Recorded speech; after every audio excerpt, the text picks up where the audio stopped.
ದೊಡ್ಡದಾಗಿ ಅಡ್ವಾನ್ಸ್ ಕೊಟ್ಟು ಅಂಗಡಿ ಮಾಡಿ ಬಾಡಿಗೆ ಕಟ್ಟೋಕ್ಕಾಗ್ತಾ ಇಲ್ವಾ? ಸ್ವಲ್ಪ ಯೋಚನೆ ಮಾಡಿ ಇರೋ ಅಡ್ವಾನ್ಸಿಗೆ ಸ್ವಲ್ಪ ಹಣ ಜೊತೆ ಸೇರಿಸಿ ರಸ್ತೆಯಲ್ಲಿ ಓಡಾಡೋ ಥರ ಅಂಗಡಿ ಓಪನ್ ಮಾಡಬಹುದು. ಹೌದು ರೀ, ಇದನ್ನು ಮೊಬೈಲ್ ಕ್ಲಾತ್ ಸ್ಟೋರ್ ಅಂತ ಕರಿಬೋದು ಅಥವಾ ರಿಕ್ಷಾ ಕ್ಲಾತ್ ಸ್ಟೋರ್ ಅಂತಲೂ ಕರಿಬಹುದು. ಇದರ ಮುಖಾಂತರ ತಿಂಗಳಿಗೆ ಕಣ್ಣು ಮುಚ್ಕೊಂಡು 20,000 30,000 ದುಡಿಬಹುದು. ಇವತ್ತು ಸಣ್ಣ ಅಂಗಡಿ ಆದರೂ ಕೂಡ 8ರಿಂದ 15,000 ತನಕ ಮಿನಿಮಮ್ ಬಾಡಿಗೆ ಕಟ್ಟಲೇಬೇಕು.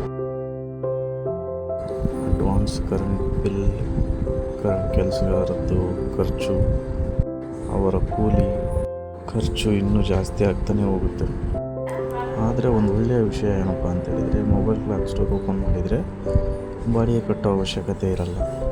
ಒಂದೇ ಗಾಡಿ ಸಾಕು, ಹಳ್ಳಿ ಸುತ್ತಿಸ್ಬೋದು.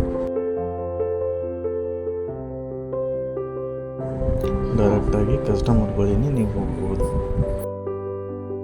ಫಸ್ಟ್ ಇದಕ್ಕೆ ಒಂದು ಸಣ್ಣ ಗೂಡ್ಸ್ ಆಟೋವನ್ನು ನೋಡಬೇಕು. ಇದು ಹಳೇದಾಗಿದ್ದರೂ ಸರಿ ಅಥವಾ ರೆಂಟ್ ಆಗಿದ್ದರೂ ಸರಿ.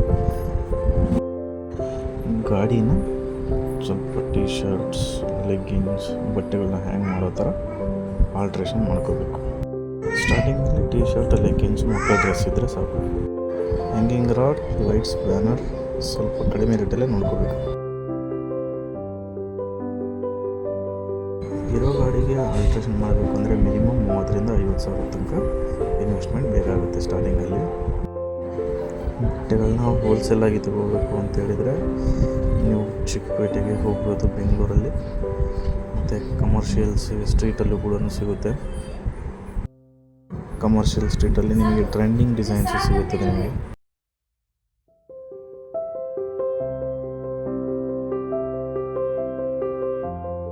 ಅಥವಾ ಬಲ್ಕಾಗಿ ಟೀ ಶರ್ಟ್ ಬೇಕು ಅಂತ ಹೇಳಿದರೆ ನೀವು ತಿರುಪುರ, ಭಾರತದ ಗೌರ್ಮೆಂಟ್ ದೊಡ್ಡ ಹಬ್ಬು, ಇಲ್ಲಿಗೆ ಬೇಕಾದ್ರೂ ಹೋಗ್ಬೋದು ನೀವು. ಇನ್ನೂ ಇದರಲ್ಲಿ ಬರುವಂಥ ಪ್ರಾಫಿಟ್ ಬಗ್ಗೆ ವಿಚಾರ ಮಾಡೋದಾದರೆ ನೋಡೋಣ ಬನ್ನಿ. ಎಕ್ಸಾಂಪಲ್, ಒಂದು ದಿವಸಕ್ಕೆ ಸರಾಸರಿ 3,000 ವ್ಯಾಪಾರ ಆದರೆ ಯಾವ ರೀತಿ ಪ್ರಾಫಿಟ್ ಸಿಗುತ್ತೆ ನೋಡೋಣ. 30% ಪ್ರಾಫಿಟ್ ಅಂದರೂ ಕೂಡ 900 ರೂಪಾಯಿ ಒಂದು ದಿವಸಕ್ಕೆ ಪ್ರಾಫಿಟ್ ಬರುತ್ತೆ. ಅಂದರೆ ತಿಂಗಳಿಗೆ 22,000ರಿಂದ 25,000 ತನಕ ಮಿನಿಮಮ್ ಪ್ರಾಫಿಟ್ ತೆಗಿಬೋದು.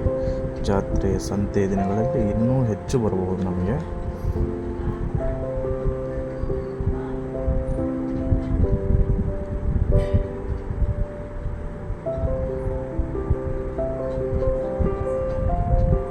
ಎಲ್ಲಿ ಜನ ಜಾಸ್ತಿ ಇರುತ್ತೋ ಅಲ್ಲಿ ವ್ಯಾಪಾರ ಮಾಡೋದಕ್ಕೆ ಯೋಚನೆ ಮಾಡಿ.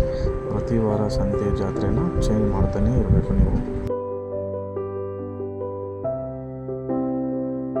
ರಸ್ತೆಯಲ್ಲಿ ಓಡಾಡೋದ್ರಿಂದ ಮಾರ್ಕೆಟಿಂಗ್ ತುಂಬ ಮುಖ್ಯ ಆಗುತ್ತೆ.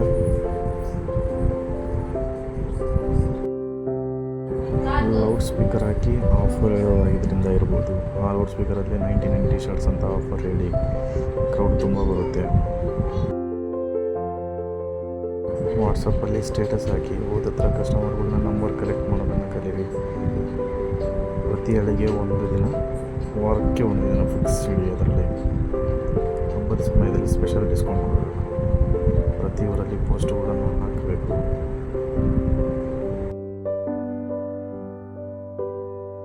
ಗಾಡಿನಲ್ಲಿ ನೋಡೋದಕ್ಕೆ ಸ್ಟಾಕ್ಸ್ನ ನೀಟಾಗಿ ಅರೇಂಜ್ ಮಾಡಿರಬೇಕು. ಕಸ್ಟಮರ್ ನೋಡಿದರೆ ತುಂಬ ಅಟ್ರಾಕ್ಟಿವ್ ಆಗಿರಬೇಕು.